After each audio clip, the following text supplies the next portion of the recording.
Assalamualaikum warahmatullahi wabarakatuh. Perkenalkan, nama saya Ardi. Saat ini saya merupakan salah satu tenaga pendidik di Departemen Teknik Mesin dan Industri Fakultas Teknik Universitas Gadjah Mada. Pada kesempatan kali ini, di sesi keynote speech Seminar Nasional Teknik Industri 2020, saya bermaksud menyampaikan sebuah pemaparan mengenai hal apa saja yang industri perlu pertimbangkan, khususnya di era new normal saat ini.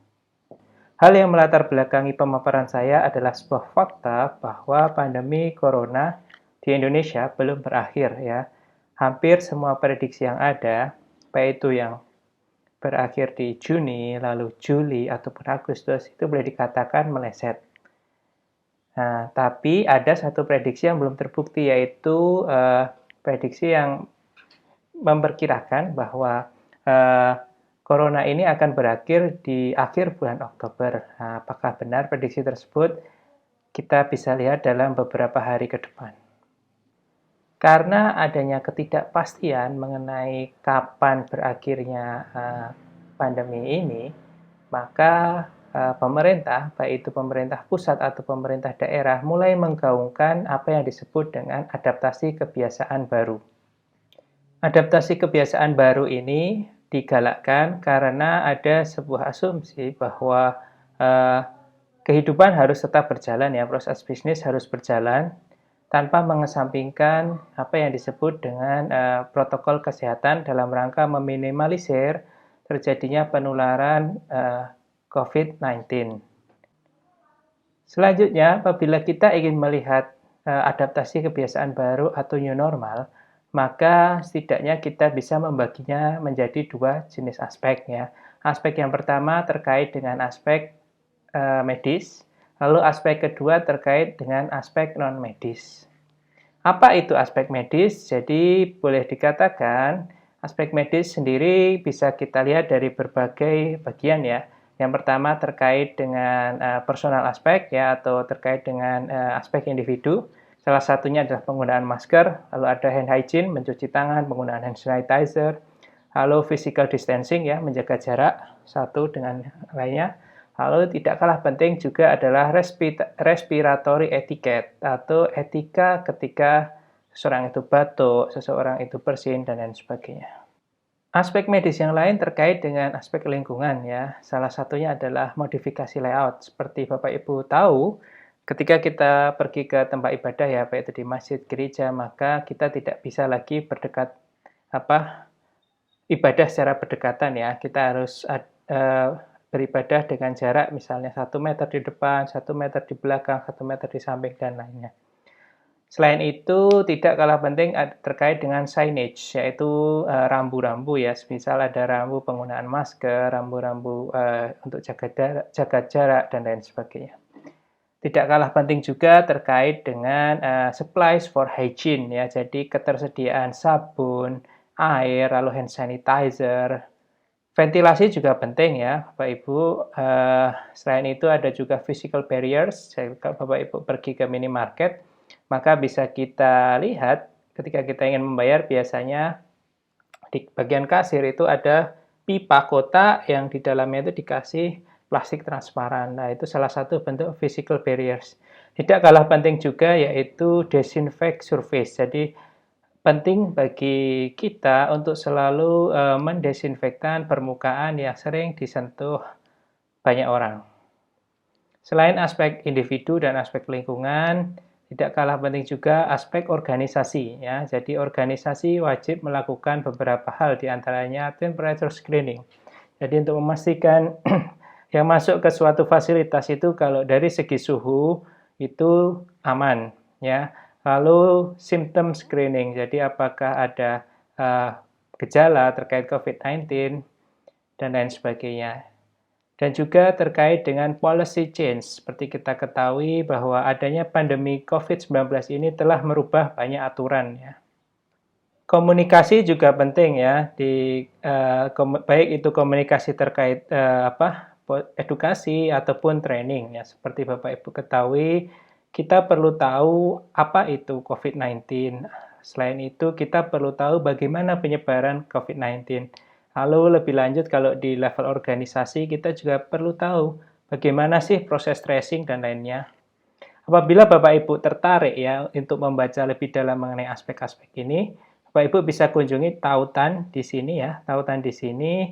Jadi apa yang saya paparkan ini saya ambil dari sebuah semacam white paper ya, karangan Dr. Nathan Roberts dari San Jose University di Amerika Serikat. Namun demikian, apa yang ingin saya paparkan pada kesempatan kali ini tidak akan meliputi mengenai aspek medis apa saja yang perlu diperhatikan di era new normal, tetapi lebih ke aspek non-medis apa saja yang perlu diperhatikan khususnya oleh dunia industri pada era new normal saat ini. Untuk itu, saya coba melakukan semacam literature review. Jadi pendekatan yang saya lakukan ini hampir sama dengan apa yang dilakukan Dr. Nathan Roberts. Jadi saya melakukan search di Google Scholar dengan kata kunci seperti new normal, industry, COVID-19, coronavirus, adaptation, dan lain sebagainya. Hanya saja,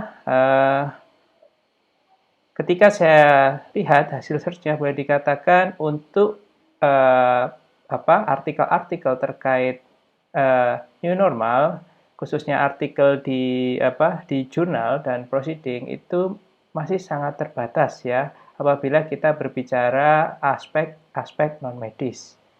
Oleh karena itu, saya mencoba melakukan atau memperlebar search saya di tidak hanya terbatas di artikel yang terbit di jurnal, tetapi ke artikel-artikel populer yang bisa kita cari di website. Namun tentunya ada inclusion criteria yang perlu saya gunakan ya. Salah satunya website-website yang ada itu harus solid website ya, bukan blogger, bukan blogspot dan lain sebagainya. Lalu siapa yang menulis dari artikel tersebut harus jelas ya. Siapa yang menulis artikel tersebut harus jelas. Selain itu siapa penulisnya itu juga harus dijelaskan secara rinci. Selain itu ada beberapa inclusion criteria juga yang saya gunakan, salah satunya di dalam artikel tersebut harus ada kata new normal salah satunya, lalu dijelaskan ya aspek-aspek apa saja yang perlu dipertimbangkan di era new normal saat ini. Dari situ saya mendapatkan kurang lebih beberapa kata yang saya sajikan dengan menggunakan CloudWords ini ya. Selanjutnya pembahasan yang ada akan saya coba bagi ya dari kata-kata yang muncul tadi saya bagi menjadi beberapa bagian. Oleh karena itu pembahasan yang ada nantinya saya bagi menjadi 5 bagian ini ya, diantaranya terkait dengan domestic manufacturing, lalu terkait dengan permanent working from home, lalu digitalization, lalu data infrastructure, dan yang terakhir terkait dengan supply chain. Untuk aspek pertama terkait dengan pentingnya domestic manufacturing atau produksi dalam negeri. Bisa kita lihat di slides, ada sebuah artikel yang menceritakan bahwa salah satu penyebab kenapa State of New York di Amerika Serikat itu boleh dikatakan salah satu state yang terparah ya selama pandemi COVID-19 ini ya. Di Amerika khususnya itu terjadi karena adanya kekurangan alat pelindung diri. Kenapa bisa terjadi kekurangan alat pelindung diri? Jadi beberapa waktu yang lalu ya khususnya di State of New York, ya, mereka itu sangat bergantung dari produksi alat pelindung diri dari Cina ya khususnya. Nah, karena itu ketika misalnya Cina lockdown dan lain sebagainya, maka akan terjadi disrupsi yang besar-besaran ya. Sehingga mungkin banyak dokter, banyak tenaga kesehatan yang lain itu kekurangan alat pelindung diri yang efeknya ya salah satunya ya New York itu benar-benar terhantam ya oleh coronavirus. Oleh karena itu, maka penting ya bagi sebuah negara ya khususnya di era new normal saat ini untuk mandiri khususnya di bidang kesehatan ya, khususnya di bidang kesehatan. Lah kabar baiknya di Indonesia itu alhamdulillah kita sudah mulai bisa memproduksi ventilator sendiri yang salah satunya dimotori oleh dosen dari Departemen Teknik Mesin dan Industri Fakultas Teknik Universitas Gadjah Mada yaitu Dr. Adika. Selain itu, kalau kita lihat ya, hampir semua alat pelindung diri itu sudah bisa juga diproduksi di dalam negeri ya, baik itu masker, lalu face shield, lalu ada hazmat suit dan lain sebagainya. Selain kemandirian produksi atau kemandirian industri di sektor kesehatan, tidak kalah penting juga kemandirian industri di bidang pangan. Kenapa pangan penting? Karena pangan itu terkait dengan taste. Dan taste itu bisa berbeda-beda ya antar negara. Jadi bisa jadi makanan yang ada di Cina itu tidak pas ya untuk dimakan di orang Indonesia. Oleh karena itu boleh jadi kita tidak bisa mengimpor ya semua bahan makanan dari Cina karena dari segi taste kita memiliki selera yang berbeda. Namun ketika kita sudah mulai menggalakkan produksi lokal ya, produksi dalam negeri, ada beberapa hal juga yang perlu kita perhatikan di era new normal saat ini. Yang pertama terkait dengan otomasi ya. Otomasi di era new normal ini menjadi sangat penting karena apa? Karena adanya keterbatasan interaksi antar manusia ya. Kita ketahui bahwa sebuah pabrik itu kapasitasnya nggak boleh lebih dari 50%. Oleh karena itu jumlah operator yang terlibat lebih sedikit ya. Nah, untuk menutupi kekurangan jumlah operator tersebut, maka perlu adanya otomasi secara besar-besaran. Selain itu, ada kebutuhan mengenai mesin yang lebih handal ya, mesin-mesin produksi yang lebih handal. Kenapa? Jadi, ketika mesin itu tidak handal, sering rusak, maka pegawai bagian pemeliharaan itu harus sering datang ke lokasi dan karakternya ketika pegawai pemeliharaan itu datang, maka perlu ada interaksi ya antara baik itu pegawai pemeliharaan itu di antara pegawai pemeliharaan itu sendiri ataupun di antara pegawai pemeliharaan dan pegawai di departemen produksi. Nah, ketika ada interaksi, maka akan ada potensi penularan ya. Nah, karena itu sebaik mungkin mesin itu dibuat sehandal ya di era new normal ini dikarenakan agar waktu kerusakannya atau laju kerusakan itu berkurang sehingga interaksi manusianya itu juga dapat diminimalisir. Selain itu, aspek yang tidak kalah penting adalah touchless is the new norm. Jadi, produk-produk yang ada yang keluar di era new normal ini sebaiknya touchless ya, atau tidak membutuhkan sentuhan manusia ya, tidak membutuhkan sentuhan manusia. Oleh karena itu, apabila ada Bapak Ibu di sini yang mengajar misalnya produk desain ya, mata kuliah desain, maka saya harapkan Bapak Ibu memasukkan ya touchless sebagai salah satu requirement desain. Ya. Selain itu, aspek yang sebaiknya juga dipertimbangkan ketika kita bicara mengenai penggalangan industri dalam negeri adalah terkait dengan wearables ya. Kenapa wearables ini menjadi penting? Jadi ketika kita di lapangan ya, kadang-kadang kita ini lupa ya bahwa kita harus tetap menjaga jarak ya ketika kita bekerja di era new normal ini. Nah, dengan wearables ini, maka kita bisa punya semacam reminder ya. Kita punya reminder kapan kita itu terlalu dekat dengan orang lain, sehingga protokol-protokol kesehatan itu akan tetap dapat dijalankan dengan baik. Aspek kedua terkait dengan working from home yang bisa jadi permanen. Jadi beberapa industri telah mendeklar bahwa karyawan mereka itu boleh secara permanen working from home ya. Salah satunya Twitter. Hanya saja temuan dari beberapa peneliti di University of Cincinnati ya bahwa home office itu boleh dikatakan suboptimal ya. Kenapa?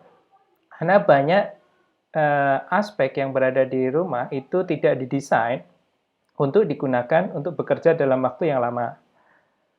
Di antaranya adalah terkait dengan perangkat yang ada, selain itu juga terkait dengan furniture yang ada.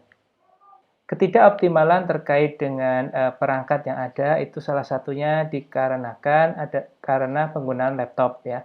Jadi boleh dikatakan laptop itu sebenarnya bukan didesain untuk digunakan dalam waktu yang lama. Kenapa? Karena dari segi ukuran layar itu boleh katakan sangat kecil ya, dan dia jarak antara layar dan keyboard itu relatif rendah. Oleh karena itu, postur dari pengguna laptop itu kecenderungannya lehernya sedikit tertekuk dan punggung atasnya itu juga akan sedikit tertekuk ke depan. Oleh karena itu, penggunaan laptop dalam waktu yang cukup lama bisa menyebabkan gangguan otot rangka atau boleh dikatakan ya semacam penyakit akibat kerja dikarenakan karakter dari laptop tersebut. Oleh karena itu, maka apabila working from home itu akan menjadi permanen, penting bagi suatu industri itu untuk boleh dikatakan mengedukasi karyawannya terkait dengan penyetingan tempat kerja yang ideal. Selain itu, hal tersebut akan juga lebih baik apabila didukung dengan berbagai macam bentuk insentif ya. Semisal insentif untuk pengadaan kursi yang ergonomis, meja yang lebih baik, dan lain sebagainya. Hanya saja tidak semua solusi ergonomi itu boleh dikatakan mahal ya. Ada solusi ergonomi yang cukup sederhana. Salah satunya yang dilakukan oleh Mbak Najwa ini untuk meninggikan laptop, maka dia menaruh beberapa tumpuan buku ya, dan karena itu nantinya layar dari laptopnya ini bisa sejajar dengan mata. Namun demikian, ketika laptop dinaikkan seperti ini, sebaiknya kita tidak menggunakan keyboard yang ada di laptop karena bisa jadi hal ini bisa menimbulkan masalah baru, yaitu di pergelangan tangan. Apabila Bapak Ibu tertarik ya untuk mempelajari panduan ergonomi terkait working from home, Bapak Ibu bisa merefer ke tautan ini. Ada sebuah panduan dari Perhimpunan Ergonomi Indonesia yang salah satunya dikontribusikan juga oleh dosen di Departemen Teknik Mesin dan Industri. Aspek ketiga yang dunia industri perlu juga pertimbangkan terkait dengan digitalisasi ya atau transformasi digital. Kenapa transformasi digital itu penting, khususnya di era new normal saat ini, boleh dikatakan industri-industri yang bisa bertahan di era new normal ini adalah industri yang bisa bertransformasi digital. Kenapa? Karena kontak fisik itu sangat diminimalisir ya di era pandemi saat ini. Pentingnya transformasi digital ini didukung oleh sebuah fakta bahwa di era pandemi ini banyak sekali orang yang sebelumnya itu tidak pernah menggunakan aplikasi-aplikasi dalam jaringan itu mulai mencoba. Nah, ada 38% orang yang sebelumnya itu tidak pernah menggunakan aplikasi telehealth itu mereka mulai mencoba ya. Salah satunya adalah saya. Jadi saya sebelumnya nggak pernah mencoba halo dokter dan sebagainya. Tapi karena ketakutan ke rumah sakit dan sebagainya, maka akhirnya saya mencoba menggunakan aplikasi itu. Selain transformasi digital, penting juga untuk sektor industri memperkuat data infrastrukturnya. Kenapa?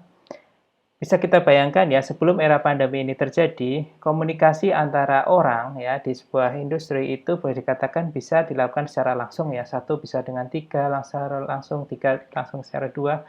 Namun di era pandemi ini dikarenakan kita harus menjaga jarak dan beberapa dari kita harus working from home, maka ada jembatan di tengah ya, ada jembatan di tengah untuk menjembatani antara komunikasi 1 dengan 3, 2 dengan 5, dan lain sebagainya. Jembatan itu apa? Terkait dengan data infrastructure ya.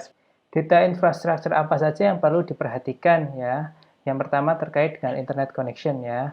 Alhamdulillah ya, jadi saya dengar kabar baik dosen dan mahasiswa dan guru dan siswa itu sekarang mendapat bantuan internet dari pemerintah. Berarti dari segi aspek pertama saya kira sudah banyak terselesaikan. Yang kedua terkait dengan hardware ya. Jadi banyak, salah satunya kalau kita lihat di industri pendidikan itu dosen-dosen diminta memberikan kuliah itu secara asinkron. Efeknya ketika asinkron maka dosen harus membuat video pembelajaran. Dan untuk membuat video pembelajaran itu dibutuhkan infrastruktur, rekaman, dan lain sebagainya. Selain itu dari segi software ada beberapa software yang diperlukan terkait dengan online conferencing platform seperti Zoom, lalu ada Webex, lalu ada Google Meet, dan lain sebagainya. Tidak kalah penting juga terkait dengan cloud storage ya, infrastruktur untuk menyimpan data ya, menyimpan data secara online.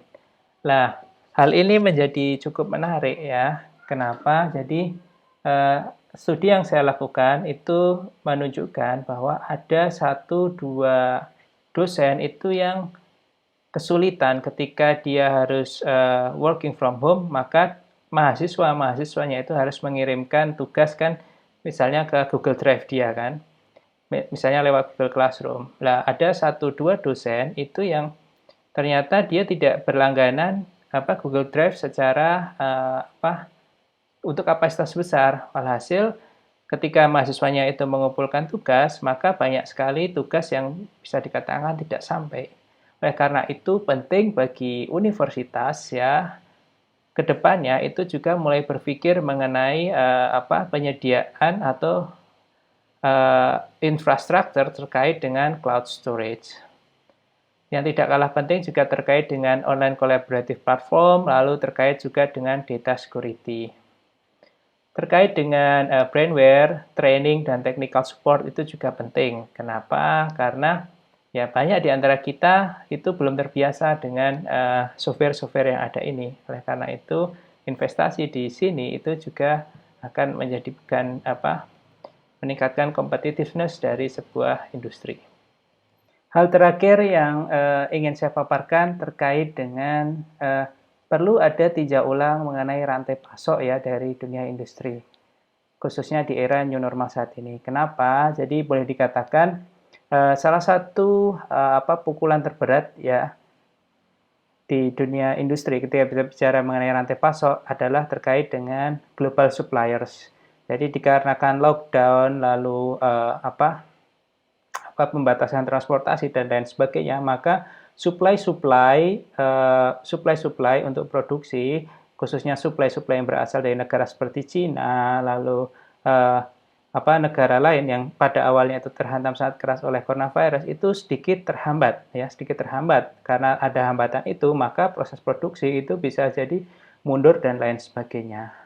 Lalu isu kedua terkait dengan kompleksitas ya, kompleksitas dari rantai pasok. Jadi perlu dunia industri pertimbangkan untuk mulai mengurangi kompleksitas dari rantai pasok, karena dengan mengurangi kompleksitas tersebut bisa meningkatkan ketahanan dan fleksibilitas dari rantai pasok yang ada. Apabila dibuat sebuah ikhtisar atau rangkuman, maka beberapa hal yang industri perlu pertimbangkan, namun tidak terbatas ya, terkait dengan era new normal saat ini. Yang pertama terkait dengan kemandirian produksi, lalu yang kedua supporting the workers, mendukung pekerja yang bekerja dari rumah, lalu conducting digital transformation atau melakukan transformasi digital, lalu mulai menginvestasikan beberapa hal terkait infrastruktur data, dan yang terakhir terkait dengan penyederhanaan dari rantai pasok. Mungkin itu yang bisa saya sampaikan ya. Terima kasih.